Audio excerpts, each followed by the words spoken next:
just starting my presentation. So I'm Dr. Vivek Shrivastava, working assistant professor at PGIFER, Kamden University. Today, my topic of presentation is water quality management for aquarium fishes. So this is like we have I saw the list. So many BFSC, MFS students are there. So many my seniors as well as my mentors, teachers are there. So we have read about ornamental fishes. We have understand what all fishes are there, and this breeding and their feeding and all these things. So we come across always water quality. So and we know this what is the ranges and all these things.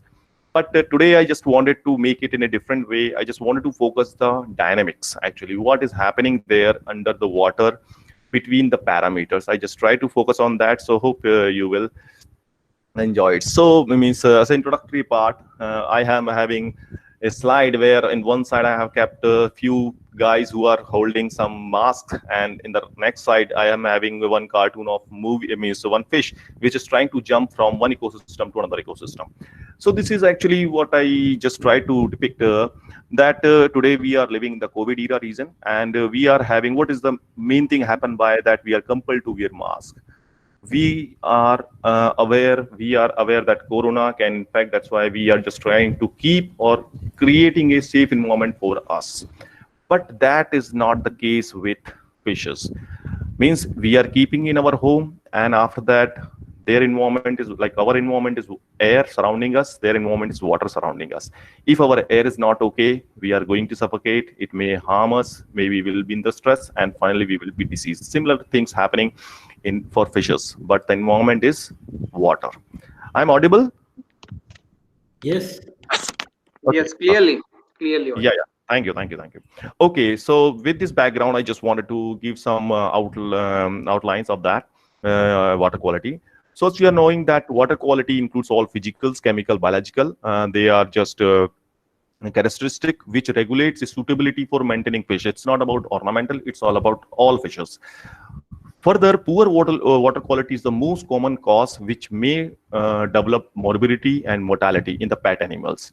And finally, initially, this will create stress, and when fish will try to just fight with that stress, and ultimately, if it will able to fight, or before that it will able to water quality will be okay, then it will be normal. Otherwise, it will lead to a disease and finally mortality. Hello.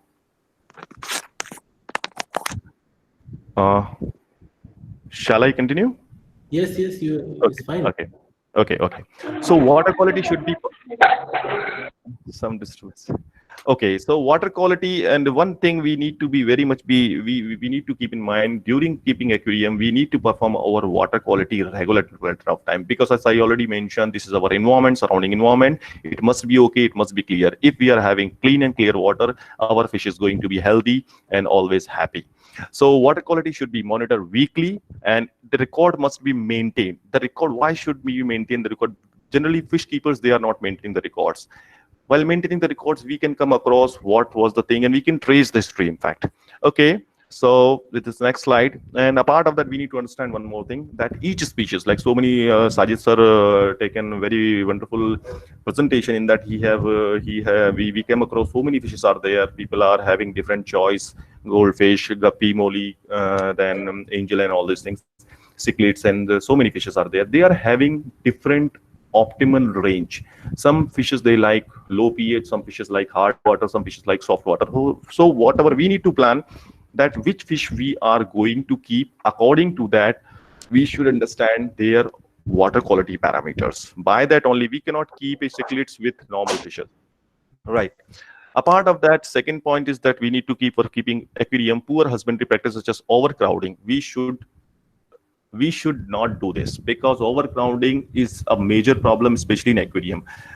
Because it is in front of us, and we will give so much of feed while thinking, oh, my cute fish, and we are putting some feed, and again somebody else is coming who's giving feed. So much of feed will be there inside the ecosystem, which may ultimately deteriorate the water quality. A part of that overcrowding, we must understand the carrying capacity of a aquarium.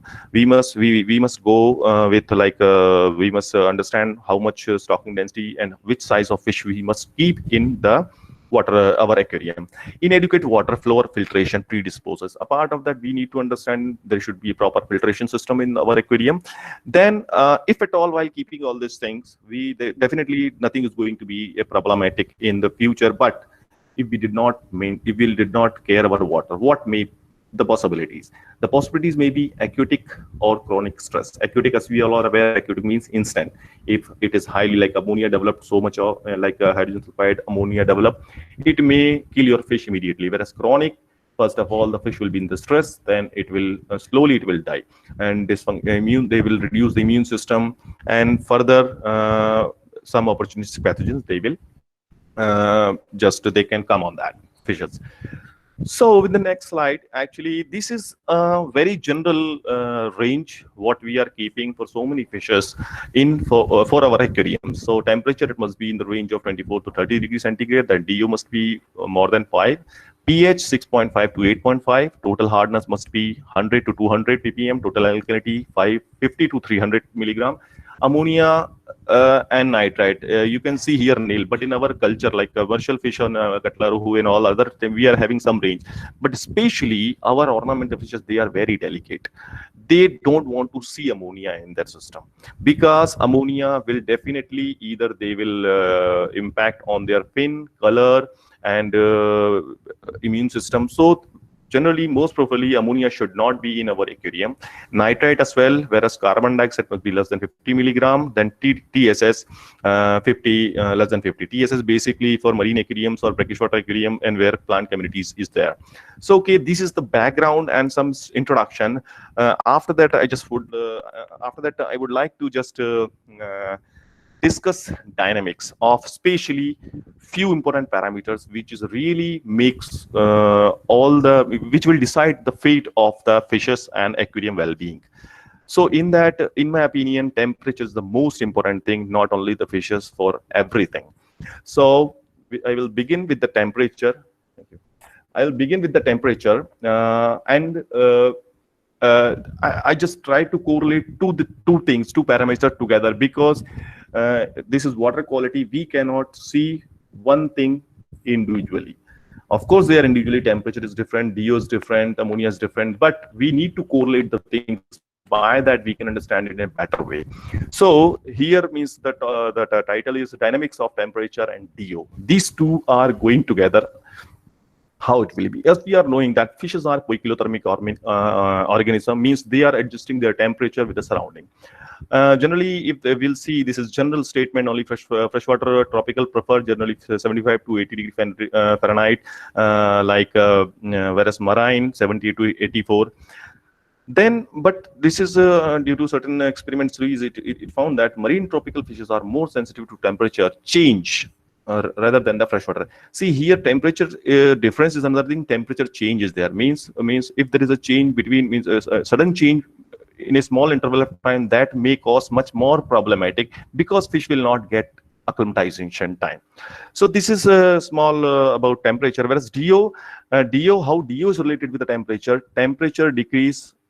As the temperature increase, the carrying capacity of oxygen decrease, solubility of oxygen decrease in that. That's why if there is high temperature, DO will reduce, and it may cause some problem to the fishes.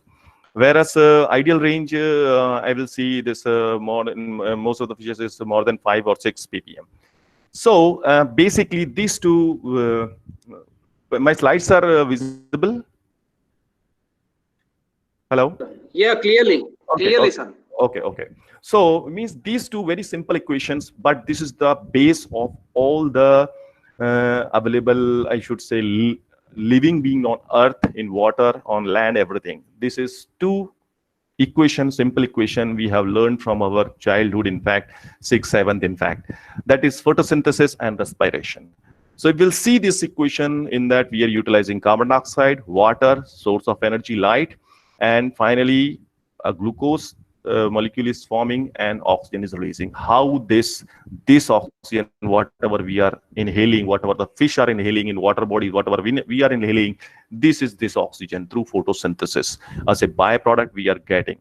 Similarly, respiration is just opposite reaction. Here we are utilizing this, we are releasing carbon dioxide. So this is just very important equations, biological information equations, and they means their output byproduct. I should say this is very important. That is oxygen and carbon dioxide, and this will be much more complicated when it will go to the water bodies. How will say?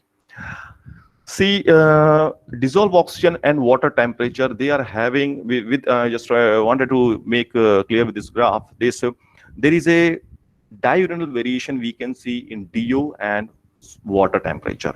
We can see in one side we are having 0 to 15, this level of oxygen, and black side we are having temperature 25 to 31. We can see both are moving together. Like initially in the morning, both level is low. DO is very low early in the morning. Similarly, temperature is early, temperature also early in the temperature is also low early in the morning. Why it is happening? Because we know if we are considering this in water body, we are having a pond, their community, water means plant community, fish community, all together. We are knowing that in night there won't be any photosynthesis. So there won't be any photosynthesis. So there won't be any generation of oxygen in the night time. All the organism, including plant or animals or fishes, whatever there, they will consume that oxygen, and the level of carbon dioxide will increase. That's why this early in the morning, this DO level will be low. Similarly, a sun is rising, and it will be up to 10 or 12 for noon. It will be at high positions, so that all the planktons and all these things, they will also start to generate oxygen through photosynthesis. Similarly, that peak will come in mid-afternoon, some 2 to 3 o'clock or 4 o'clock, and further it will increase. So we can see there is a simultaneously movement of oxygen and water temperature. I'm talking about this in pond ornamental pond culture system and everything.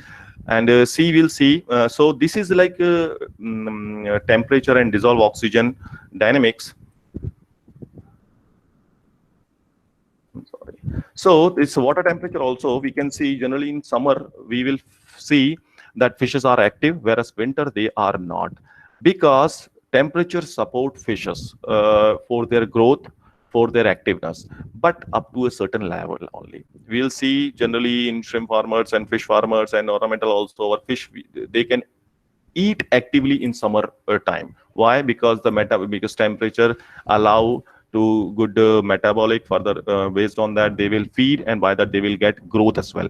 Whereas in winter, they means fishes will try to sit at a corner because they wanted to conserve energy as they are poikilothermic organism.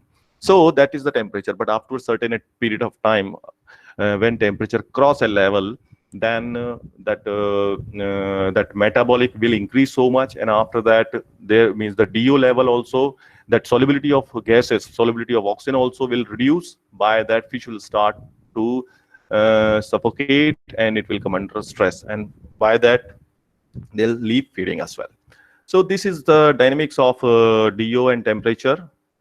Then apart of that, this particularly picture is very much helpful for the temperate region, where that we are culturing our mass culture of this ornamental fishes. We are having 3 layers zone, that is epimelion, thermelion, hypolemelion.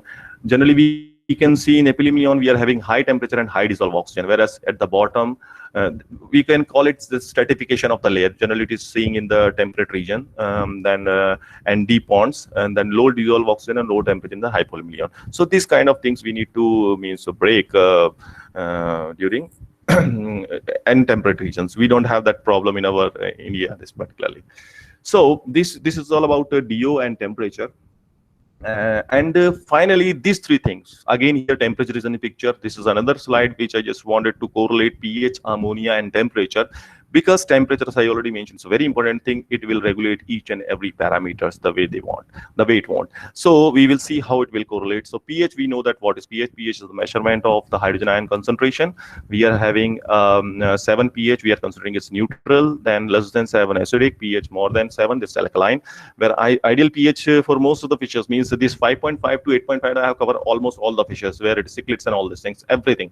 Marine aquarium, they required a pH of 8 to 8.5.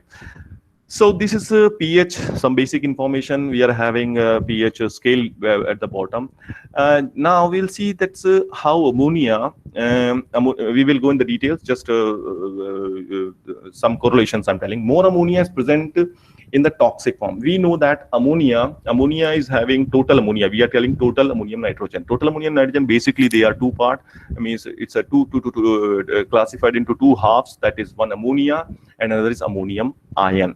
So we can say this is associated, unionized or ionized. So basically here unionized toxic, because that will enter in the gills and it will enter into the bloodstreams and finally it will cause the mortality.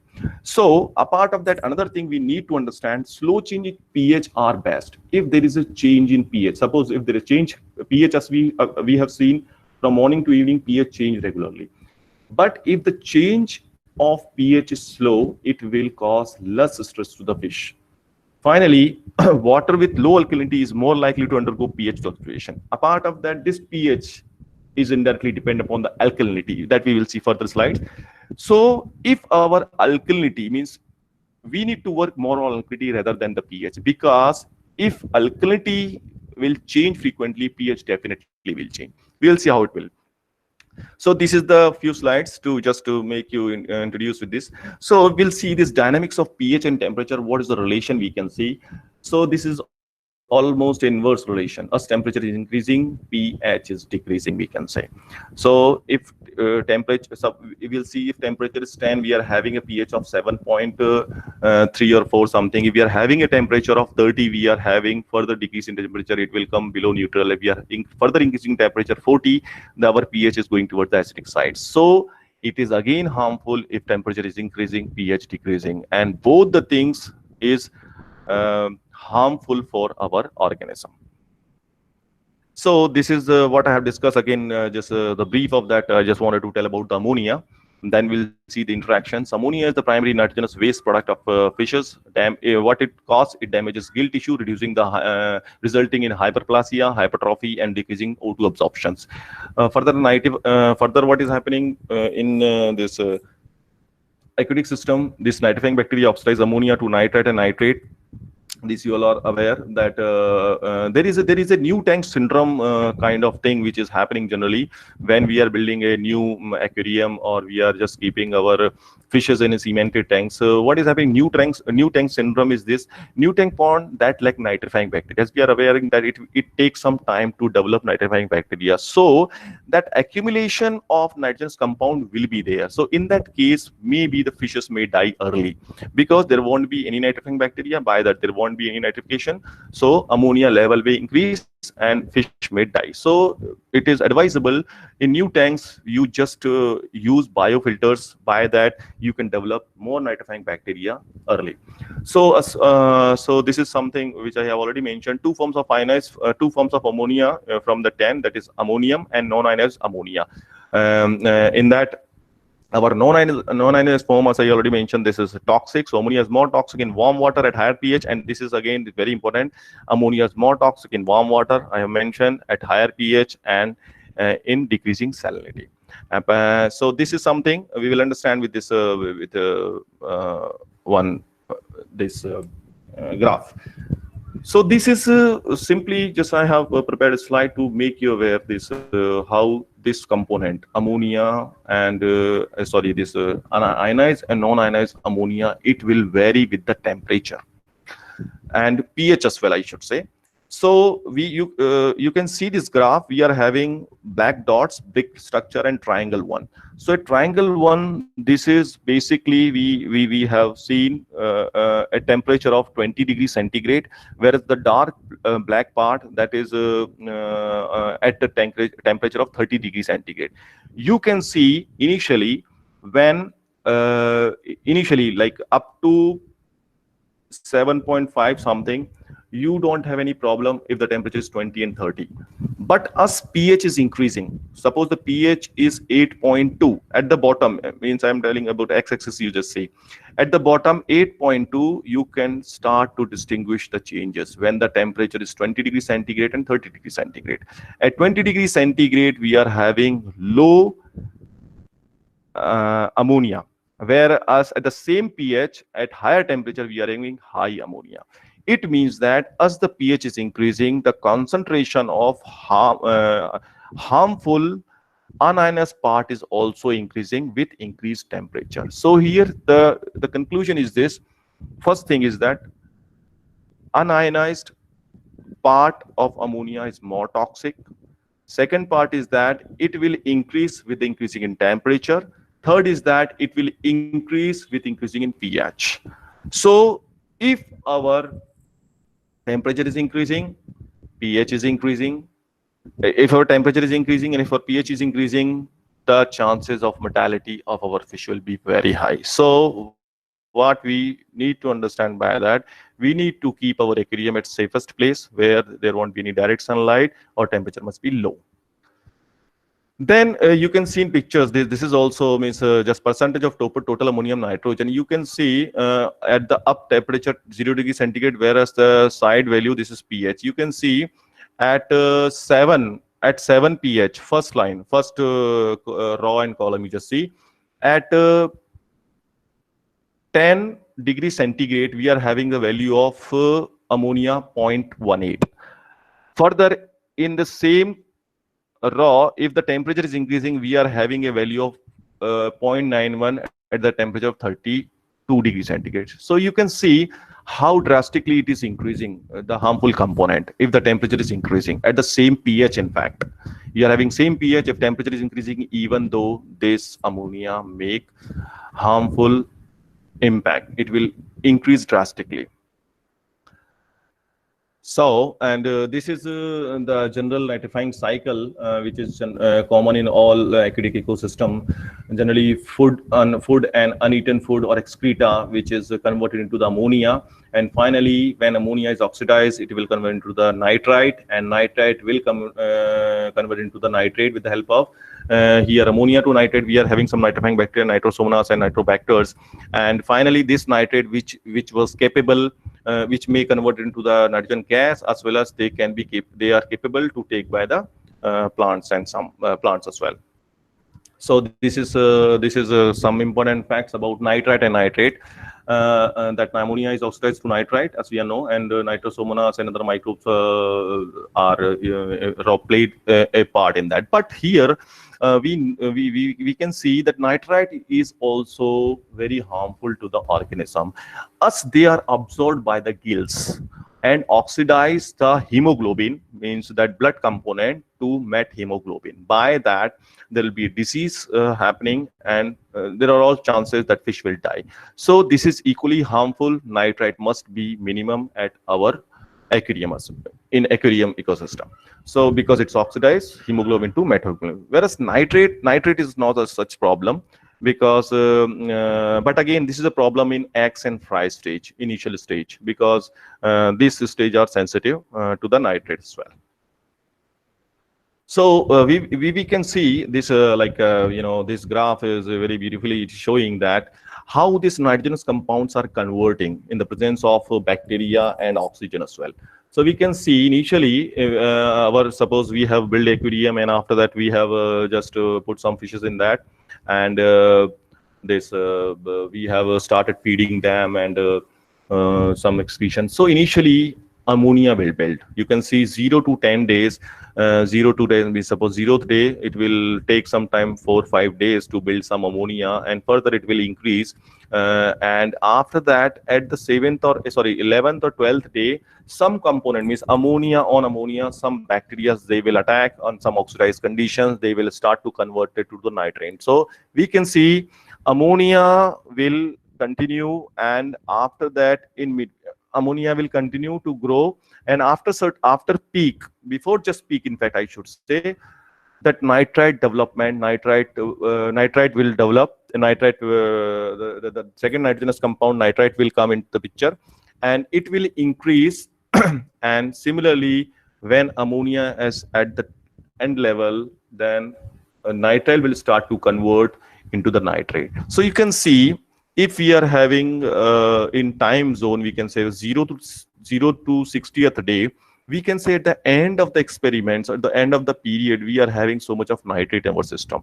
Because remember, if there is no continuous source of food and feeding, because if it is a continuous feeding and all these things, so this cycle will continue and this will remain always.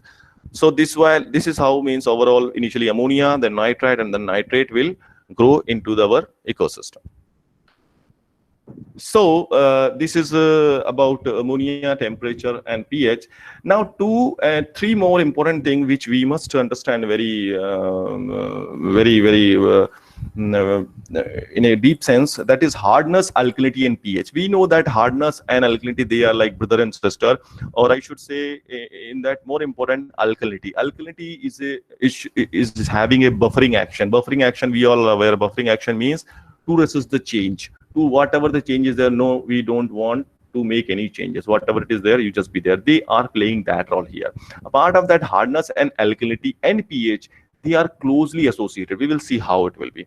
So if we'll see hardness, they are basically contributed by the divalent, in especially calcium and magnesium and the associated ions.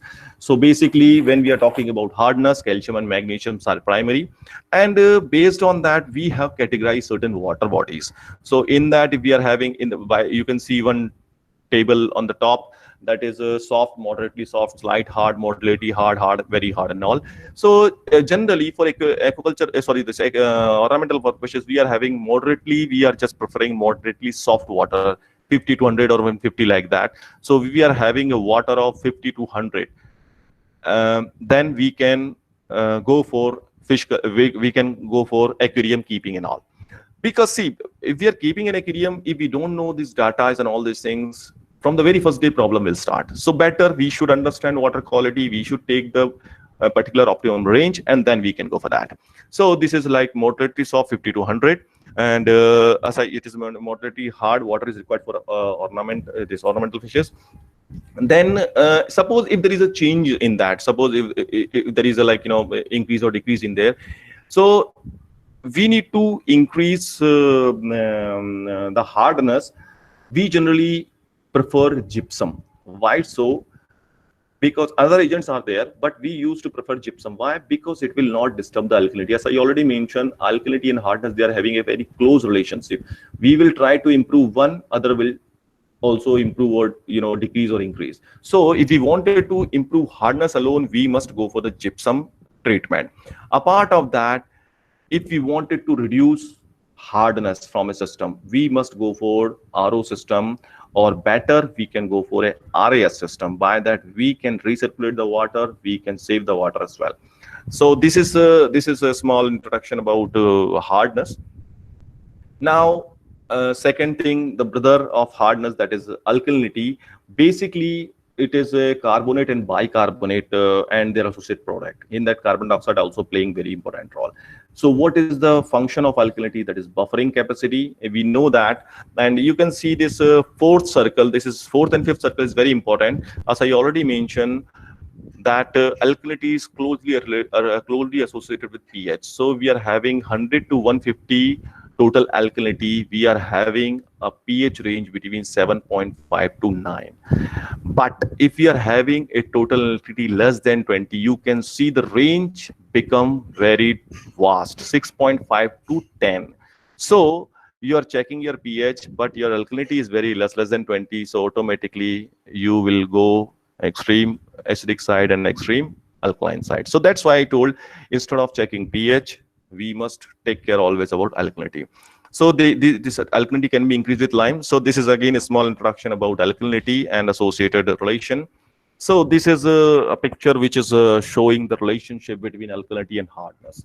So as I already mentioned, alkalinity is total titrable base, basically contributed by bicarbonate and carbonate, where hardness is a total divalent salt, calcium and magnesium.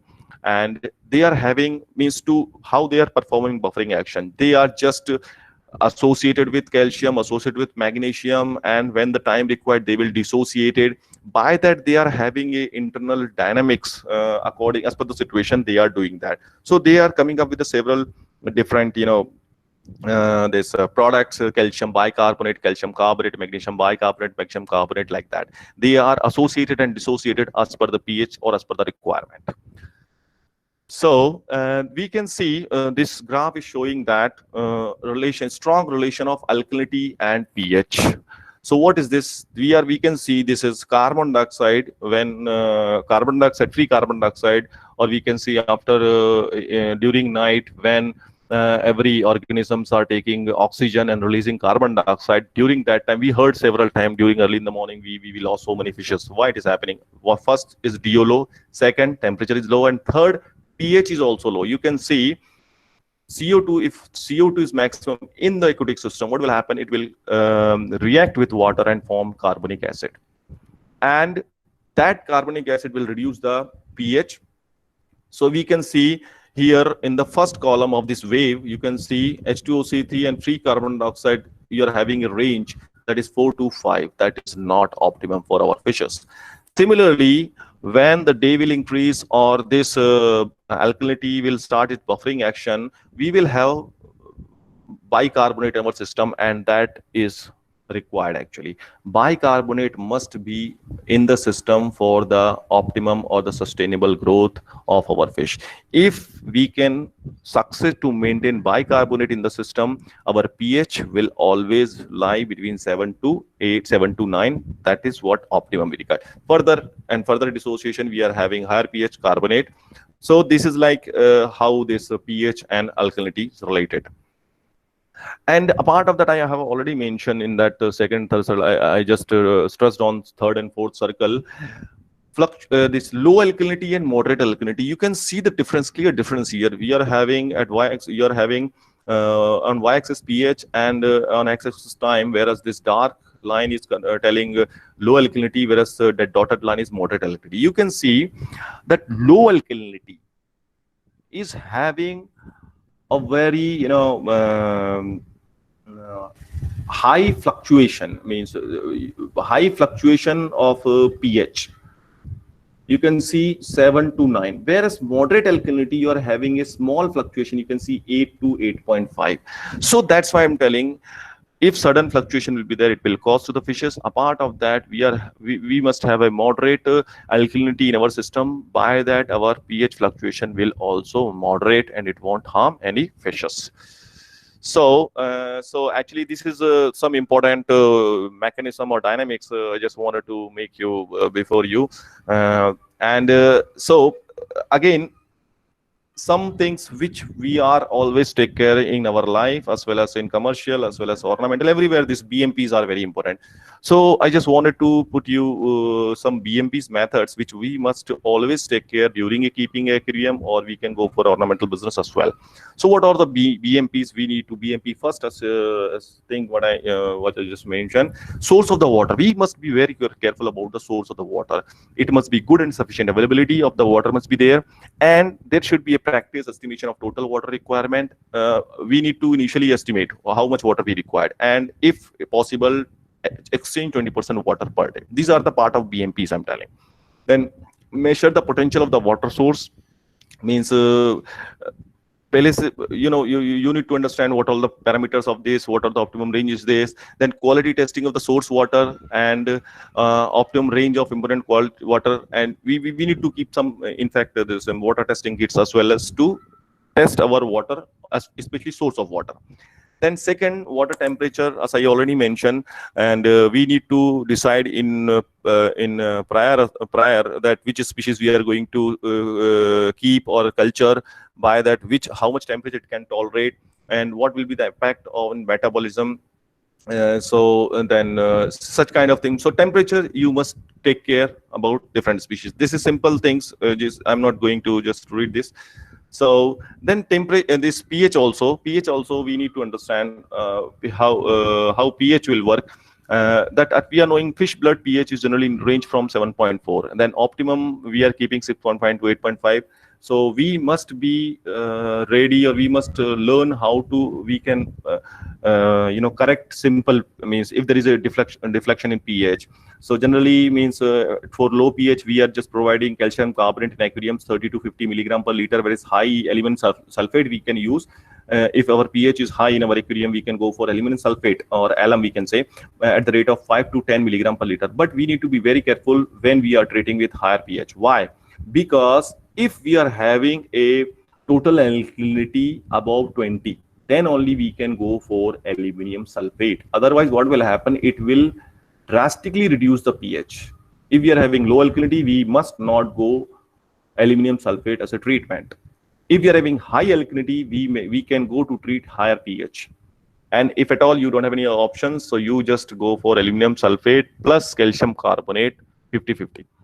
Then you need to understand the soil pH also. If there is a base of soil in your aquarium, then again this DO, in the very important point, we need to understand only when we are using groundwater DO, because so many places you are having a very low concentration of DO in the groundwater, 2 to 3 milligram per liter, and we are just taking that and we are putting the fishes in that, and fish will start to die because of the low level of, apart of that, so much of heavy metal contamination is there. And so we need to be care when you are taking, when you are checking, when you are taking especially groundwater for aquarium culture, aquarium purpose. So super saturation, as well as sometimes we are having, our fishes, poor fish, we will provide so much of dissolved oxygen or oxygen to these fishes, so we will keep our aquarium or our pump always on, or we will put high pressure pumps. By that, what will happen? Small fishes, they can engulf those oxygen bubble, and they can develop a disease what called gas bubble disease. So we must understand, we must regulate our pump system. We must see regularly monitor our fishes as well. Okay, if there is a underneath bubbles are there, so by that we can avoid this problem. Then suspended solid as well. So many times you can see so much of in the night, so much of dirt, or that your water can be you will get up in the morning, you will see this water is milky or some turbid is there. So you just regularly just see the transparency. If it is 20 to 35, it is okay. If it's less than 15, you just stop feeding. Stop if plant community is there in your aquarium, you just stop manuring and fertilizations. And if it is more than 40 centimeter, if this clean water is there, you just apply all these things. A part of that turbidity may be because of ammonia also. You can just exchange water. That will be an easy and simple method. And ammonia, as I already mentioned, so this is like I already mentioned, but still I just wanted to, because it's important thing, that high temperature, high pH, stress mortality, then low temperature, low pH, relatively safe.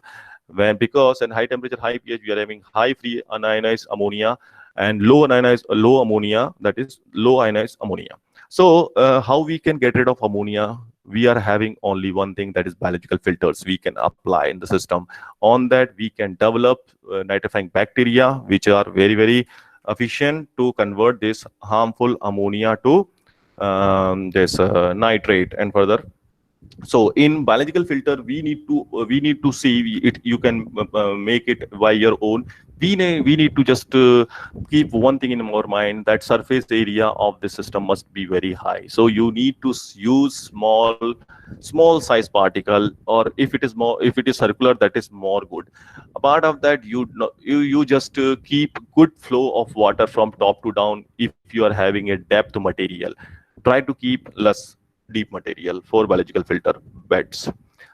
So finally, means some slides which related to water quality conditions and their potential costs. Then what all the symptoms which will give us a clear-cut indication, and what correction measures we can use. So we will see the first one is, that is hypoxia, that is low dissolved oxide conditions. It may come because of overcrowding, higher stocking density, poor water flow, inadequate irrigations. If there is algal die-off suddenly, filtration system failure, then if temperature increasing, or if there is a chemical formalin by mistake we have used, or during disinfectant or something like that. So this is the potential cause of this hypoxia condition in our aquarium. So what are the symptoms it will show that if it is acute means if high means if there's extremely low DO, acute in acute situation high mortality will be there. Increase opercular rate, we need to just watch our fishes. If there is a high opercular rate, you can be very much sure that this is because of either ammonia or because of low DO. Pale gills will be there. Just lift the operculum and you can see the gills. If it is not red in color, definitely the problem related to the oxygen. Then piping, gasping at the surface. If your fish is coming at the surface, it will die because of there's a low oxygen. Gathering in well irrigated ponds. Suppose you are having irrigated pipe at the corner, fish will go together at the same. So you can understand this is a low oxygen problem. This is the acute symptoms you can see. Whereas chronic, what will happen? Lethargy. Your fish will be like sluggish, shy. It will sit aside. Anorexia, low appetite. It will not feed anything. And in the meantime, some opportunities pathogen will come. Similarly, what we can do as a corrective measures, that is aerated aggressively. You need to give aeration, high aeration, monitoring ammonia, nitrate, evaluate system and filtration system. Then decrease the stocking density. In emergency, you can go for hydrogen peroxide because it is a high source of oxygen, and you can add at the rate of 0.5 milligram per milliliter per liter. Whereas ammonia toxicity, second point, that is overcrowding, overfeeding. It is why it is happening. Overcrowding, overfeeding, build up organic debris, and as I already mentioned, this new tank syndrome, all these things. So what will happen? I will go just fast because we have discussed this: mortality, neurological behavior abnormalities, lethargy will be there, anoxia condition, poor growth, secondary infection. They will impact gills, hyperplasia, and hypertrophy. Reduce, what we can do corrective measure: reduce or eliminate feeding, decrease the stocking density, 20 to 50% of water changes, evaluate and maintain pH, avoid alkaline pH, maintain good oxygenation, and this kind of things we will use. Then nitrite toxicity. As I already mentioned, nitrite react with oxygen, hemoglobin, and it will come into the methylglomemia. So this is called brown blood diseases. So we need to see nitrite oxidizer and symptoms are respiratory signs, increasing opercular rate, piping. Similar symptoms are there. Any cause can be there. So you need, if your fish is gulping, you just go for everything. Then what we can do, we can go for oxygenation, salt to 112%, and chloride ion compete with nitrite ion for absorption. We need to go for this treatment as well as nitrate. See, ammonia toxicity, most common cause of infrequent water changes, and similar kind of things. This is as simple as that, means nothing very deep in this. So I'm just skipping this. In fact, temperature, you can see. So in that, I just wanted to tell one thing to you, that is chronic chlorine toxicity. Chlorine, so many times we need to forget because we are taking water and that is chlorinated, and sometimes we are just ignoring that. So it may cause severe mortality to our fishes. So failure of dechlorinated water means before taking that chlorinated water, you must dechlorinate if you are using it for aquarium. Then respiratory signature and sudden death, because it causes sudden death. So you must dechlorinate our this chlorinated water first. So how you will dechlorinate? You just use sodium thiosulfate 3.5 milligram per liter, and it must be aerated for 24 hours in open topped container. Will dissipate chlorine oxygen. And if there is a problem of aeration or something, you can keep in sunlight, in fact, so it will help to get rid of fast. So here you just see one more thing: hydrogen sulfide toxicity. If you are having a base of soil at the same time, you are having, you are putting feed and plant communities there. So sometimes this H2S sulfide toxicity will develop, and it will create lethargy, anoxia, piping, sudden death. The characteristic is that it is simply just if you are getting a smell of rotten egg, you must understand it is due to hydrogen sulfide. So how we can make it okay? That is potassium permanganate 2 milligram per liter. You use, so it will be okay. It will help, actually. It will reduce this. And alkalinity, pH, you know how to correct and all these things. So this is all from my side. Thank you very much. And this is my email address, if at all, if you required anything in that. And my WhatsApp number and my YouTube channel as well, Dr. Vivek Srivastava. You can see. So okay.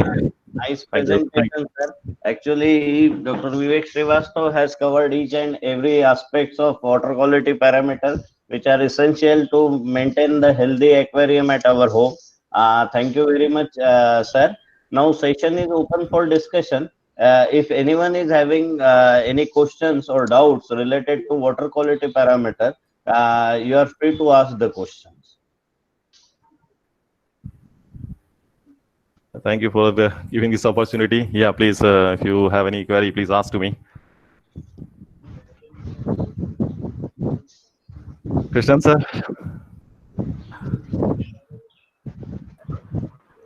Vivek, very well done. Thank you, sir. Thank you, sir. It is very good to see you as a faculty in the university. Thank you, sir. Thank you, sir. Very nice to listen to you. You got a very nice way of presentation, very good delivery skills, very good voice modulation. I'm not an expert in water quality assessment, so don't expect questions from me. Therefore, I will leave the questions to be asked by the Srinath, yes, Srinath is having one question. Srinath, Yeah. regarding the temperature, regarding he is requested to explain the temperature parameters again. Srinath. Srinath, temperature parameter. See, the temperature is, I need not to show the presentation, I will tell. Temperature is the base, like, it will modulate, it will change everything. As the temperature is increasing, so what will happen? There is inverse relation of temperature and DO solubility. You just understand solubility. Means if the temperature is increasing, DO, the dissolved solubility will go out.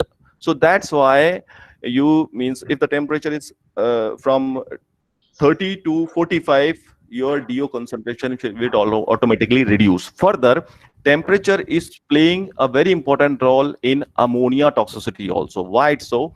Because as I already mentioned, ammonia is having two parts, that is unionized and ionized ammonia. That unionized ammonia, that is harmful to the fishes. So during temperature is increasing, that unionized part is increasing. So hence the toxicity is increasing. And this is what I just wanted to make. Anything else a part of that? Yeah, I think there are two more questions. One from Sasi Priya. How can I maintain marine water aquarium at home by following these parameters? No, see, this is again, I just wanted to make you pardon this actually, because these parameters and all these things, this is general parameters, and this mechanism is also general. For marine aquarium, we need to understand salt very much, salt concentration, because salt concentration play a major role over there. Apart of that, your fishes also, due to evaporation rate and all these things, your salt concentration will increase or decreasing so many times, and the combination also alters so many times. If your fishes are not enough hardy, it may be problem of osmoregulation. So to maintain marine aquarium is entirely a very difficult practice. You need to be very expert on that, and we required in fact a separate session for this, because it will not cover this is within this 1 hour lecture to make it and we have organized one means in our MOOC module course, we have organized one session regarding marine ornamental fish, its breeding and aquarium maintenance. So in that, Dr. Buri Changar sir will explain the things about you. I think this was the question asked by Sasi Priya.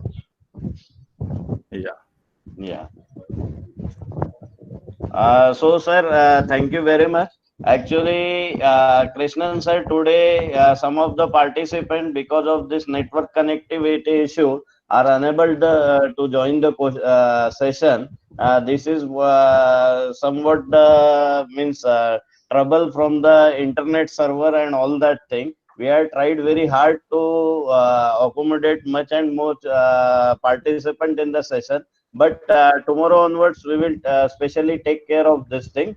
Vivek sir, you are requested to share your presentation with me after in PDF format, so that the rest of the participants, those who are not able to join today, they will get a clear-cut idea. And secondly, we have recorded the session.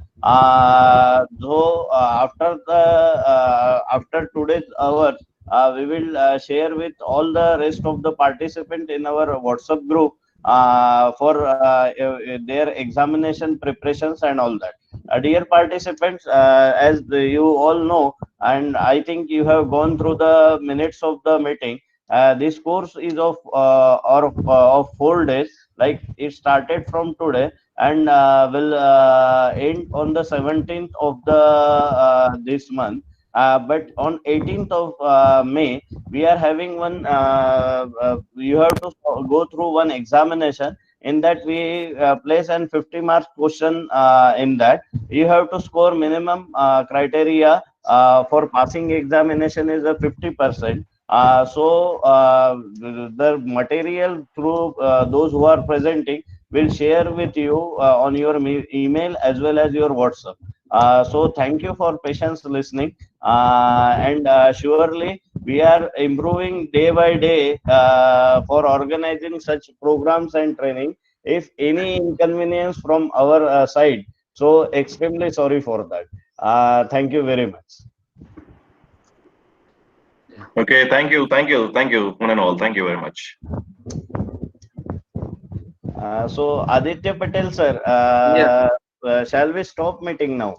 Yeah. So thanks to all the participants for joining on behalf of Kamjan University. Thank you. Now we will be ending the meeting officially, today's session. Yeah. Thank you very much. Thank you.